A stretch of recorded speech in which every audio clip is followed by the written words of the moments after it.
জয় বাংলা বললে বলছে বাংলাদেশের স্লোগান, বাংলাদেশি।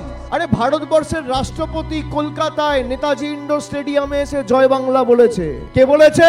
দেশের রাষ্ট্রপতি। তাহলে তাদের তর্ক অনুযায়ী তো রাষ্ট্রপতিও বাংলাদেশি। বিজেপির তৎকালীন সর্বভারতীয় সভাপতি সে এসে জয় বাংলা বলছে, তাহলে সে তো বাংলাদেশি। জয় বাংলা বললে আমাদের পরিচয় অস্বীকার করা। আসামে কবিগুরু রবীন্দ্রনাথ ঠাকুরের আমার সোনার বাংলা একজন গেয়েছে বলে দেশদ্রোহিতার মামলা দেওয়া হয়েছে তার বিরুদ্ধে। আরে বাংলাদেশ স্বাধীন কবে হয়েছে? আমার সোনার বাংলা কবিগুরু রবীন্দ্রনাথ ঠাকুর কবে লিখেছিলেন? বঙ্গভঙ্গের ইতিহাস জানে?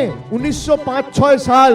আর একদিকে বাংলাদেশ স্বাধীন হয়েছে 1971, মানে 65 বছর পর। আসামের মুখ্যমন্ত্রী বলছে যে বাংলায় কথা বলবে তাকে জেলে ঢুকিয়ে দাও। বিজেপির নেতারা বলছে বাংলা বলে কোনো ভাষা নেই, বাংলাদেশি ভাষা। আমরা মাছ খেলে প্রধানমন্ত্রী বাঙালিকে মোগল বলছে। মাছ খাওয়া নিয়ে ব্যঙ্গ বিদ্রুপ করেছিল আগের নির্বাচনে, দেখেছিলেন তো? ভারতবর্ষের মানুষের বিরুদ্ধে রায় দিয়েছিল। যারা 400 পারের স্লোগান দিচ্ছিল, 240-এ বাস আটকে গেছে। পরের বার 100 পেরোবে না।